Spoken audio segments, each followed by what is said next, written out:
Mari kita bersama tenangkan hati kita berdoa. 让我们祷告。 Ya Bapa, ini setiap kami datang di hadapan-Mu. 神啊，我们这时刻来到你的面前， Tuhan, tolong kami ketika kami mau merenungkan firman-Mu. 主求你帮助我们，当我们想思考你的话语， Tolonglah agar kami bisa sungguh-sungguh terus mengasihi Engkau. 帮助我们能够认真的去爱你， Tolonglah agar kami boleh terus berjuang untuk hidup semakin serupa dengan Engkau. 好让我们在生活上也能够越来越像你。 Biarlah sekali lagi firman-Mu yang menguatkan kami. 恳求主的话语坚固我们， Terima kasih Tuhan. 感谢你主啊！ Dalam nama anak-Mu Yesus Kristus kami berdoa. 奉耶稣基督的名，我们祷告， Amin. 阿门。 Ya, shalom Bapak Ibu jemaat sekalian. 弟兄姊妹平安。 Mari saat ini di awal perenungan firman Tuhan kita, saya ingin mengajak kita membaca satu bagian firman Tuhan dari Roma 6 ayat 12 sampai 14. 让我们打开圣经，我们先念一段经文，《罗马书》第6章12到14节， Pertama akan dibaca dalam bahasa Indonesia, lalu dalam bahasa Mandarin. 用印尼语，然后华语再念。 Roma 6 ayat 12 sampai 14, demikian firman Tuhan.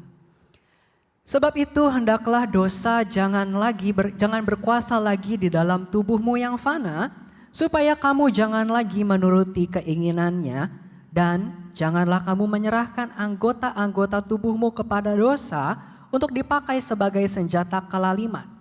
Tetapi serahkanlah dirimu kepada Allah sebagai orang-orang yang dahulu mati, tetapi sekarang hidup, dan serahkanlah anggota-anggota tubuhmu kepada Allah untuk menjadi senjata-senjata kebenaran.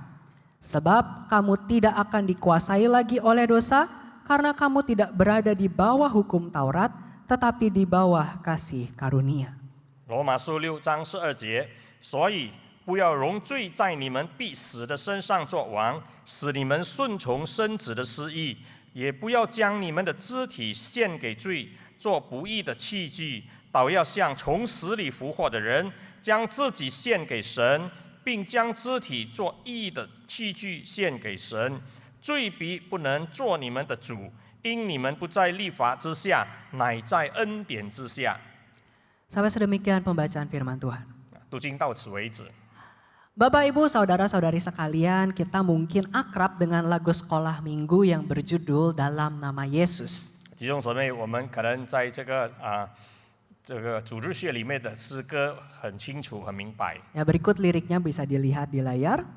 它的歌词是这样的： Dalam lagu ini dikatakan dalam nama Yesus ada kemenangan.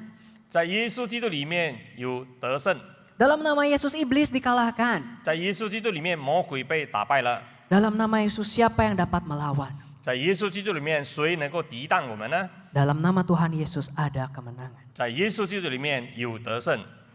Bapak Ibu jemaat sekalian, lagu pujian yang akrab bagi telinga kita ini membawa sebuah pesan. 这个我们所认识的诗歌有一个含义。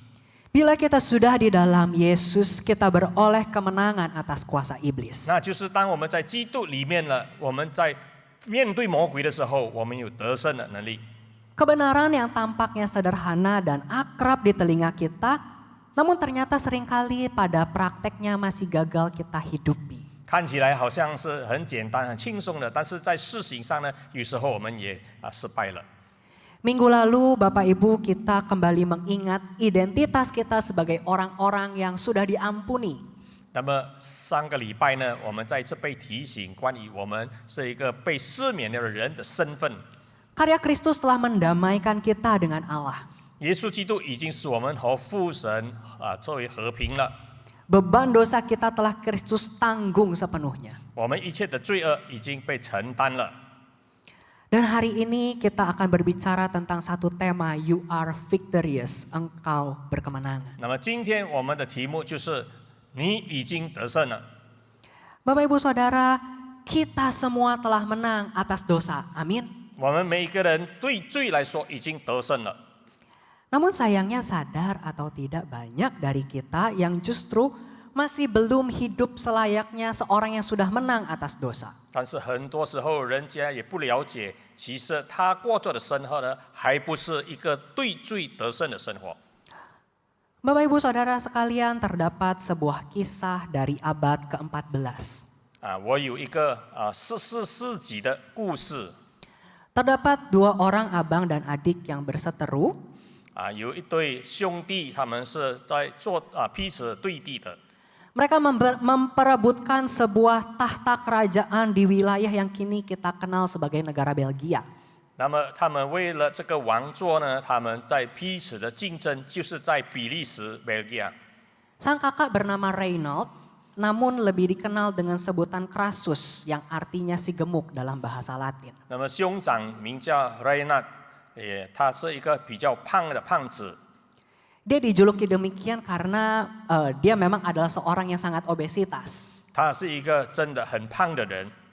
Singkatnya setelah perseteruan yang sengit, sang adik yang bernama Edward itu berhasil mengalahkan sang kakak.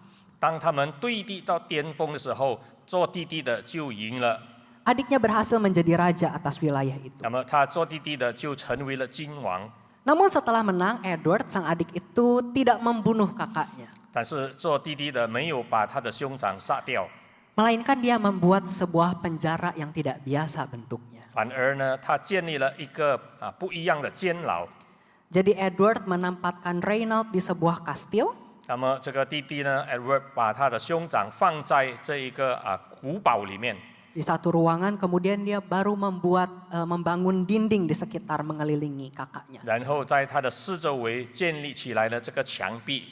Jadi bukan ada bangunannya dulu, tapi Reynold ditaruh di satu tempat seperti diikat, baru di sekitarnya dibuat dinding. 并不是把人放在这个监牢里面，乃是在他的四周围建立起来了墙壁，成为一个监牢。 Menariknya penjara itu punya satu pintu, tapi tidak dikunci. 那这个监牢呢，只有一个门，但是不锁住的门。 Ada beberapa jendela, tapi tidak ada jerujinya. 有好几个窗口，但是也没有铁栏子。 Dan Edward berjanji kepada kakaknya itu bahwa sang kakak itu bisa mengambil kembali tahta dan gelar raja itu kapanpun sang kakak itu mau. 做弟弟的还向他的兄长承诺说：“你何时都可以出来挑战，然后拿回属于你的这个王座了。” Satu-satunya hal yang harus Reynold lakukan adalah keluar dari ruangan itu. 这个 Reynold 唯一需要做的就是要出来，从这个监牢里面。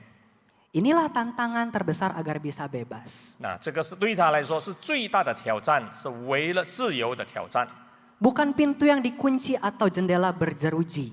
并不是这个门所做的，而只是这个窗口有铁栏子， Tetapi justru diri Reynold sendiri. 反而是 Reynold 本身。 Dia begitu gemuk hingga tidak bisa melewati pintu yang berukuran normal itu. 因为他是超胖了，所以他就不能够通过这个门。 Jadi Reynold hanya perlu berdiet, mengecilkan tubuhnya, keluar dari ruangan itu dan merebut kembali tahta. 那么 Reynold 如果想要取回这个王座，他就需要瘦身，减掉这个肥胖。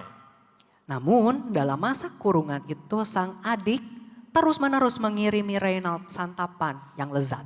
但是在他被关闭的那个时刻呢，这个做弟弟的不断的把好吃的东西寄送到里面去。 Hingga hasrat Reynold untuk keluar itu terus dikalahkan oleh kecintaannya hasrat untuk makan itu. 所以造成呢 Reynold 本身呢，他对吃的欲望越来越重，超过他要的自由。 Bapak Ibu Saudara, orang yang melihat ini bisa saja berkata kepada Edward bahwa kamu ini kejam sekali kepada kakakmu. 可能有些人看到了就会说 ，Edward， 你这个人很残忍啊。 Namun Raja Edward dapat dengan mudah menjawab, kakak saya tidak saya jadikan tahanan kok. 但是 Edward 很轻松的说，根本我没有把他造成一个犯罪的人，坐在监牢里面。 Dia bisa pergi kapanpun sesuai dengan keinginannya. 他几时都可以随便的出来的。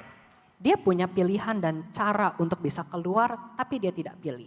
他有选择权，也可以选择如何的脱离这个监牢。 Singkatnya 10 tahun kemudian Edward sang adik itu tewas dalam peperangan.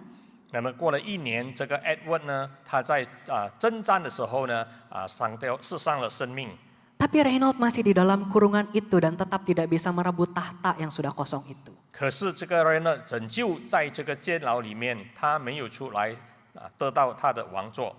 Kondisi kesehatannya begitu buruk hingga setahun kemudian dia meninggal. 然后他的健康越来越糟糕，1年之后他也去世了。 Hingga akhir hayatnya Reinhold menjadi tahanan karena hawa nafsunya sendiri. 直到他去世那一天呢，他其实是为了自己的私意而死的。 Bapak Ibu jemaat sekalian, seringkali kehidupan kerohanian kita juga bisa jadi seperti 弟 Reinhold 兄姊 ini. 妹，时常呢，我们属灵的生命就好像这个 Reinhold 一样 Reinhold ini sesungguhnya sudah punya kemenangan. ，Reinhold 其实已经有了胜利。 Adiknya berjanji kalau Reinhold bisa keluar, tahta itu langsung jadi milik kakaknya. 因为弟弟已经承诺了，如果他可以出来这个监牢，他就可以取回他的王座。 Namun Reinhold memilih untuk hidup seperti seorang pecundang, seperti seorang yang kalah. 但是 Reinhold 还是选择呢，成为一个无用之人呢，被打击了。 Reinhold tidak sadar bahwa adiknya sudah memberikan gelar raja, memberikan kemenangan. Sekalipun ada syaratnya sih. 这个 Reinhold 呢，当然他不了解呢，其实他弟弟已经想给予他这个君王的王座了。 Bapak Ibu sekalian, sekalipun mirip dengan bisa menggambarkan kehidupan rohani kita, 虽然我们可以描述我们属灵的生命跟他一样， namun sesungguhnya ada satu hal yang begitu berbeda antara kisah ini dengan hidup rohani kita. 但是有一样很不一样的情况，就是他和我们的属灵生命。 Yaitu bagi kita yang percaya kepada Kristus, kemenangan itu sudah sungguh-sungguh menjadi milik kita. 那就是我们相信主耶稣基督的人呢，得胜就已经是属于我们的了。 Kemenangan itu bukan sedikit lagi kita gapai. 这个得胜并不是差不多要得到了。 Kemenangan kita atas dosa itu bukan kita gapai dengan syarat-syarat tertentu, tidak. 我们对罪的得胜，也不是因为我们符合了一些条件， Kemenangan atas dosa itu sudah Allah anugerahkan secara penuh bagi kita. 我们得到了对罪的得胜，乃是因着神的恩典。 Jika Reinhold dikurung karena adiknya yang membangun dinding di sekitarnya, 如果 Reinhold 呢是因着弟弟建立这个墙壁，造成了一个监牢， mirisnya bagi setiap kita, seringkali kita sendiri yang membangun tembok kurungan itu. 很遗憾的就是说呢，其实我们每一个人好像也为自己建立了这个监牢。 Tuhan sudah menghancurkan belenggu dosa, merubuhkan tembok-tembok yang mengekang kita. 神已经把这个罪恶的捆绑粉碎掉了， Namun ternyata sering kita kembali memungut puing-puing belenggu dosa itu. 但是有时候呢，我们又倒回去，把这个罪恶的碎片呢，把它收起起来， Lalu membiarkan diri kita hidup seperti seorang yang kalah dari dosa. 又允许我们这个人呢，活着一个犯罪的生活。 Hidup kembali dalam jerat dosa sama sekali tidak seperti orang yang berkemenangan. 然后我们就活在这个罪的捆绑里面，就不像一个得胜的人了。 Maka Bapak Ibu sekalian, bagaimana agar kita tidak terus-menerus hidup demikian? 那么弟兄姊妹，到底我们要如何能够继续的活着？ Bagaimana kita bisa sungguh-sungguh menghidupi, menghayati hidup yang berkemenangan itu? 就是能够活出来一个得胜的生活呢？ Seperti apa hidup seorang yang sudah menang itu? 就好像一个已经得胜了的人。 Maka mari kita mengajak kita kembali melihat teks yang sudah kita baca tadi. 我们再重新看刚才所念的经文。 Dalam Roma 6 tadi Paulus menyampaikan pesan kepada jemaat Roma dan juga bagi setiap kita. 那么在罗马书，保罗向罗马城市的弟兄姊妹们说话。 Dan dalam bacaan kita tadi Paulus memberikan 3 perintah untuk kita lakukan agar kita bisa hidup sebagaimana selayaknya seseorang yang sudah menang atas dosa. 那么保罗给予了3个方法，使我们能够过着一个从罪里得胜的人。 Yang pertama Bapak Ibu sekalian, jangan biarkan dosa berkuasa. 第一呢，不要让罪掌权。 Dalam ayat ke-12 dikatakan, sebab itu hendaklah dosa jangan berkuasa lagi di dalam tubuhmu yang fana, supaya kamu tidak lagi menuruti keinginannya. 12节，不要容罪在你们必死的身上作王，使你们顺从生子的私意。 Bapak Ibu Saudara-saudari sekalian, sebelum kita mengenal Kristus, 当我们还没有认识基督之前， apa yang menjadi orientasi hidup Anda? 那么我们对生活的这个方向是什么呢？ Kepada hal apa hidupmu tertuju? 到底我们面对生活的目标是什么呢？ Apa tujuan hidupmu yang kepadanya kamu mengarahkan segala sesuatu dalam hidupmu untuk mencapainya? 那么你一生所追求的，在生活里面的是什么呢？ Seperti ilustrasi kisah tadi, 就好像刚才的那个故事， apa yang menjadi orientasi hidup seorang Reynald? 那么到底那个今晚那个 Reno 他的目的，他的生活追求是什么呢？ Perutnya. Perutnya yang menjadi orientasi 他 hidupnya. 他的肚子可能就是他的目的地。 Seluruh hidupnya terarah hanya kepada satu titik, yaitu memuaskan hawa nafsu makannya. 他的整个生命就集中在怎么样的去满足他吃的那个私欲， Sehingga sekalipun kalau dia harus kehilangan harga diri, 可能还要失去了自己的自尊心， kehilangan kebebasan, 失去了自由， kehilangan tahta, 失去了王座， bahkan hidupnya sendiri, 还有那个生命。 Reynald tidak peduli. 这个人呢，根本不稀罕这一切， Asal perutnya puas, asal lidahnya bisa menikmati makanan lezat, apapun ia korbankan. 只要肚子填饱，舌头享受到最好最美的食物就好了。 Karena orientasi hidupnya adalah untuk memuaskan lidah dan 因 perutnya. 为他生活上的目标方向就是如何的满足他自己的私欲。 Lalu bagaimana dengan setiap kita? 那么，到底我们每一个人是怎么样呢？ Sebelum kita mengenal Kristus, apa orientasi hidup kita? 在我们还没有认识主耶稣基督之前，到底我们生活上的目标方向是什么呢？ Apakah itu ketenaran, 是不是为了名义、 harta, 财富， kekuasaan, 还是权柄， perutmu, 还是为了肚子， kepuasan seksual, 还是为了那些情欲呢？ atau apa? 还是什么呢？ Sebelum mengenal Kristus, dunia dan segala kesenangan yang fana itu adalah orientasi hidup kita, bukan? 可能还没有认识主之前呢，刚才所做的、看到的这一切，都是我们的目标。 Kita seakan-akan takluk dan dihanyutkan oleh segala hal-hal yang indah di dunia ini. 就好像呢，我们被这个世界上一切看起来美丽的事情呢，所拖着、沉浸在里面了。 Sehingga apapun akan kita korbankan supaya kita bisa menikmati kenikmatan dunia itu, bukan? 有时候我们为了得到这个享受呢，我们就会牺牲了某一些东西。 Namun Bapak Ibu Saudara sekalian, setelah Kristus mengalahkan dosa dan memberi kita kemenangan, 但是当耶稣把这个罪恶打击了，基督得胜了，使我们脱离了罪恶的时候， biarlah dosa dan segala keinginan daging itu tidak lagi menguasai kita. 那么这些罪恶和一切的情欲就不再控制我们了。 Artinya Bapak Ibu, jangan lagi dunia dan segala keinginannya yang dibawa itu menjadi orientasi hidup kita. 那就是说呢，不要再让世上和一切所有的情欲呢，在控制我们呢，影响我们了。 Sekarang ada life goal, ada tujuan hidup yang lebih agung yang sudah kita punya. 现在我们有了更美好的一个生活的目的， Ada visi yang baru yang menggerakkan hidup kita. 我们有一个新的看法了。 Kita tidak lagi mengejar segala yang fana di dunia ini, 我们不再追求那个暂时、短暂的事情了， melainkan mengejar hal-hal yang mulia di dalam Kristus. 我们在追求主耶稣基督里面那荣耀的事情了。 Kita hidup bukan sekedar lagi asal bertahan hidup dan mencari kenyamanan. 我们生活不只是为了暂时的生活、简单的生活， Tetapi ada amanat agung yang telah Tuhan berikan yang kini menjadi misi hidup kita. 但是我们的生活已经有了大使命的引导。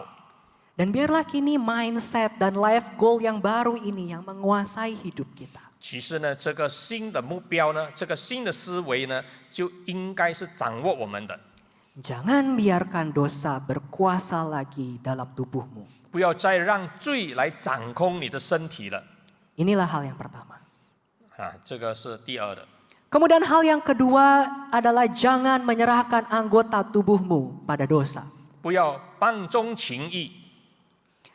Di dalam ayat 13a dikatakan, dan janganlah kamu menyerahkan anggota-anggota tubuhmu kepada dosa untuk dipakai sebagai senjata kelaliman. 也不要将你们的肢体献给罪，做不义的器具。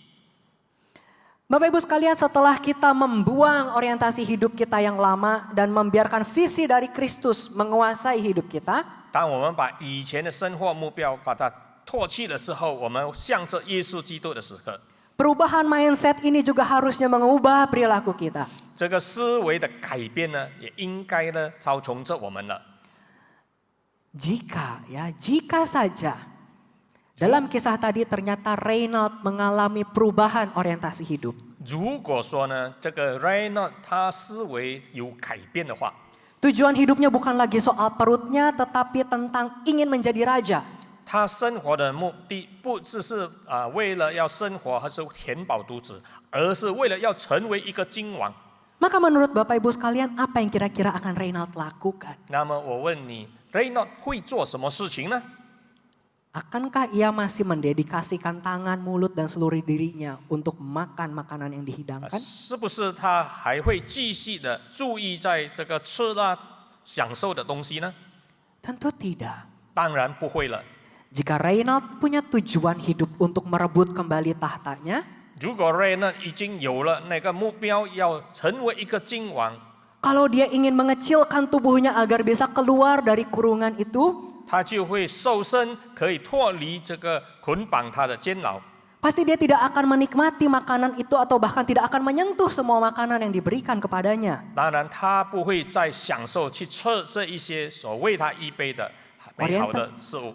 Orientasi hidup yang baru itu akan menggerakkan kita melakukan sesuatu yang baru juga. 这个新的生活目标呢，当然会推动他。 Demikian juga kita di dalam kehidupan rohani kita. 那么，当然我们在属灵的生命里面也是一样的。 Kalau kita bilang kita sudah berkemenangan, 如果说我们已经得胜了， tujuan hidup kita bukan lagi berbicara tentang hal-hal yang fana, 我们生活的目标并不是看那些属于短暂的事情了。 maka kita akan dengan sepenuh hati menjaga seluruh diri kita agar tidak kembali bersentuhan dengan hal-hal duniawi itu. 那么我们就会全心全意的保守自己，不再向这个属世的事情有牵连了。 Bapak Ibu sekalian, ini berbicara tentang kesungguhan hati kita di dalam menjaga kekudusan hidup. 我们是说的是如何认真的去保守自己的圣洁。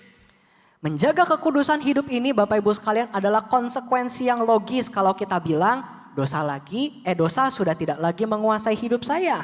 如果我们说呢，罪不再捆绑我们了，那么自然的我们就会懂得去如何洁净自己。 Sebab Bapak Ibu sekalian bagaimana bisa 那么我们到底怎么样才能够做到呢？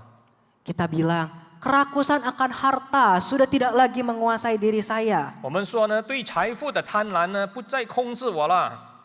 Tetapi kemudian ketika ada proyek pekerjaan yang korup, tanganmu masih datang menyambut dan mengerjakannya. 但是有一些工作上的计划呢，送给我们了，可能我们还会拿。 Kemudian bagaimana engkau bisa berkata kepuasan semu dari hawa nafsu seksual itu tidak lagi menguasai saya. 我们又如何说呢？那些属于放纵情欲的事情不能够引诱我了。 Tetapi kemudian jari jemarimu dan matamu masih kembali kepada situs-situs pornografi. 但是手指啊、眼睛啊，还是去看那些色情的网络， Atau bahkan kakimu masih melangkahkan dirimu, membawa dirimu ke tempat-tempat prostitusi. 或者是脚呢，引导着你自己去到那些纵情放逸的是非的地方呢？ Bapak Ibu sekalian, inilah hal kedua yang Paulus perintahkan agar kita bisa sungguh-sungguh hidup berkemenangan. 这两样事情是保罗特别交代的，是我们可以过一个得胜的生活， Menjaga kekudusan hidupmu. 就是要保守你生活上的圣洁， Janganlah kamu menyerahkan anggota tubuhmu kepada dosa. 不要把你自己的身体交给罪了。 Hal yang ketiga terakhir, 第三样是最后的， yaitu serahkan anggota tubuhmu pada Allah. 就是把你的身体、你的肢体完全的献给神。 Ayat 13b mengatakan, tetapi serahkanlah dirimu kepada Allah sebagai orang-orang yang dahulu mati tetapi sekarang hidup. Dan serahkanlah anggota-anggota tubuhmu kepada Allah untuk menjadi senjata-senjata kebenaran. 第13节，也不要将你们的肢体献给罪，做不义的器具，倒要像从死里复活的人，将自己献给神，并将肢体做义的器具献给神。 Bapak Ibu jemaat sekalian, ada sebuah kutipan populer dari seorang novelis yang bernama David Wallace. 有一个作家，他给了一个很成功的这个名言： Dikatakan tidak ada seorang pun yang tidak menyembah. 没有一个人呢是不敬拜的， Semua orang menyembah. 每一个人都在敬拜。 Satu-satunya pilihan yang kita punya adalah kepada siapa kita menyembah. 我们唯一的选择就是到底敬拜谁呢？ Bapak Ibu Jemaat sekalian, dari kutipan ini kita melihat bahwa hidup manusia selalu memiliki sesuatu yang disembah. 我们看到了我们人生呢，每一个人都有一些东西可以去敬拜的。 Mau orang ateis sekalipun, dia tetap memiliki sosok dalam tanda kutip Tuhan di dalam hidupnya. 对无神论的人来说呢，其实在他生活里面也有一些好像是可以敬拜的东西。 Yang kepadanya ia mengabdikan dan mempersembahkan seluruh hidupnya. 那就是他把他的整个生命呢、时间呢放进去里面的。 Selalu ada sosok yang diagungkan. 那还只是某些东西、某些人是他推崇至高的。 Pilihannya tinggal apa itu yang disembah. 所以选择就是呢，到底你敬拜谁呢？ Bisa diri sendiri, 或者是敬拜自己本身呢？ keluarga atau orang yang dikasihi, 或者是家人呢？或是你所爱的人呢？成为你所敬拜的对象呢？ berhala-berhala, 或者是一些偶像呢？ atau Allah yang sejati. 或者是真神呢？ Bapak Ibu Jemaat sekalian, setelah tadi kita berbicara mengenai kita menjaga agar tubuh kita tidak kembali pada dosa. 那么刚才我们谈到了身体不再犯罪了。 Maka sekarang yang perlu kita pikirkan adalah sekarang kepada siapa saya mempersembahkan anggota-anggota tubuh saya itu. 那么现在我们所要讨论的就是到底我们的身体呢要献给谁呢？ Kalau tadinya saya pakai seluruh tubuh saya untuk berbuat dosa, sekarang tidak untuk berbuat dosa, lalu sekarang untuk apa tubuh saya ini? 以前可能把这个身体呢当做了犯罪的肢体，但是现在不再犯罪了，到底我们要做什么呢？ Maka Bapak Ibu sekalian, kita bukan hanya dipanggil untuk menjaga agar tubuh kita tidak cemar. 我们并不是被呼召出来，使我们的身体不再受玷污了。 Tetapi mari kita memakai seluruh diri kita untuk melakukan pekerjaan Allah.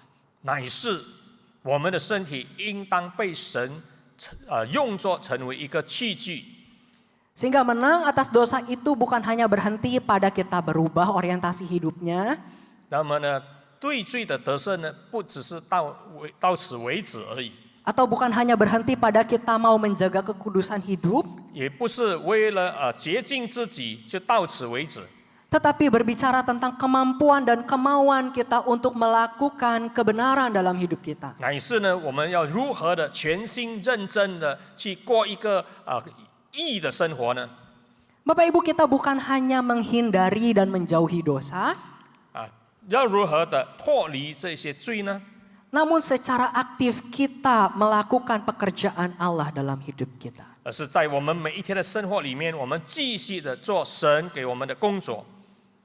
Maka jika sebelumnya saya, Bapak Ibu dan Saudara mungkin adalah seorang yang abusive, yang sering melakukan kekerasan, 如果可能以前我们做了一些粗的东西呢， hidup berkemenangan itu tidak berhenti sampai saya tidak lagi menyakiti orang lain. 那么一个得胜的生活，并不是说呢，我不再使别人呢受伤了。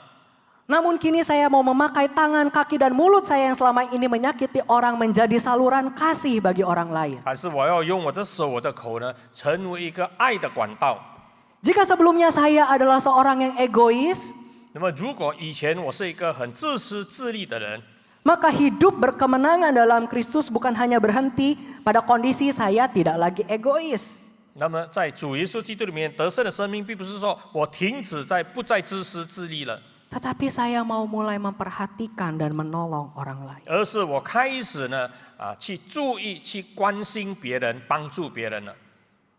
Sikap hati menyerahkan diri kepada Tuhan itu harus diikuti dengan tindakan yang tepat.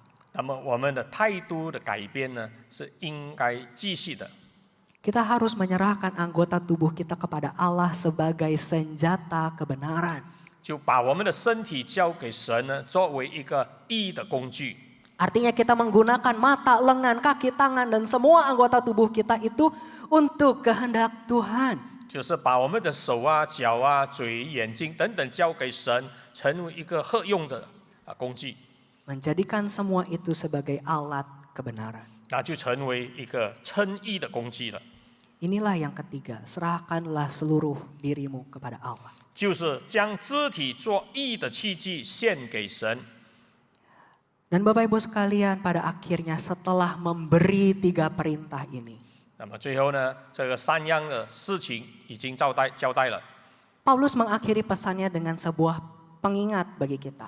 保罗给我们一个忠告， Di ayat yang ke-14 dikatakan, sebab kamu tidak lagi dikuasai oleh dosa, karena kamu tidak berada di bawah hukum Taurat, tetapi di bawah kasih 就是 karunia. 在第14节，保罗说呢，罪必不能做你们的主，因你们不在律法之下，乃在恩典之下。 Bapak Ibu sekalian, dari ayat ini ada 2 hal yang mau Paulus sampaikan. 有2样事情保罗交代的。 Pertama adalah bahwa kita tidak akan dikuasai dosa lagi. 第一，我们不再被罪所捆绑或是操纵了。 Artinya godaan dari si jahat itu tentu akan masih ada. 那么那些诱惑的一切事情，仍旧会有的。 Masa-masa ketika kita menjadi lemah dan lengah itu masih bisa kita alami. 我们可能还会遇到一些软弱的时候， Apalagi jatuh dan bangun itu menjadi hal yang masih akan kita lalui memang. 跌倒了又再站起来呢，还可能会有的。 Namun satu kebenaran yang harus kita yakini adalah dosa tidak lagi punya kuasa. 但是有一个事实，就是罪没有权柄了。 Kita mampu untuk tidak menyerah begitu saja pada keinginan 你 dosa. 可以的，不把自己交托给罪了。 Dan yang kedua, Paulus ingin mengingatkan karena apa kita bisa karena apa dosa tidak lagi menguasai kita. 保罗的第2个交代就是为何罪不再捆绑我们呢？ Yaitu bukan karena kesalehan atau kekuatan kita sendiri. 并不是因着你本身的圣洁或是你的能力。 Rasul Paulus ingin mengingatkan pendengarnya bahwa hidup di bawah bayang-bayang hukum Taurat itu tidak memberikan kemampuan untuk melawan dosa. 保罗要他的听众明白，活在律法之下呢，是没有能力可以脱离罪的捆绑的。 Hukum Taurat ada hanya untuk menyatakan hukuman dan kutukan bagi para pendosa. 律法只是给你一些惩罚或者是罪恶的定罪。 Dan ketika Paulus berkata soal hidup di bawah hukum, sama artinya dia berkata tentang kita yang masih hidup mengandalkan kesalehan pribadi. 如果保罗说你活在律法之下，那就是表示你还是依靠你本身的能力去面对。 Dan jika kita hidup masih mengandalkan kekuatan kesalehan kita, kita tahu bahwa hasilnya adalah nol besar. 如果你按照你本身的圣洁和是能力去面对罪的时候，你的结果就是零的。 Sebab daging itu lemah. Sebab daging itu lemah. 因为肉体是软弱的。 Maka marilah kita terus ingat bahwa kita menang atas kuasa dosa itu hanya karena kasih karunia. 所以要记得，我们对罪的得胜乃是靠着恩典。 Anugerah penembusan Kristuslah yang sungguh-sungguh memberi kita kuasa dan kemampuan untuk melawan dosa. 就是耶稣基督的恩典呢，给予我们那个能力去得胜。 Maka marilah kita meyakini kasih anugerah Allah itu dalam hidup kita. 所以我们就要明白耶稣基督对给我们的恩典。 Marilah Bapak Ibu sekalian mulai hari ini kita kembali bangkit. 那么弟兄姊妹，从今天开始，让我们再一次的站起来吧。 Kita melangkah sebagai anak-anak Tuhan yang berkemenangan. 我们成为一个得胜的神的儿女， Dengan satu orientasi hidup yang baru.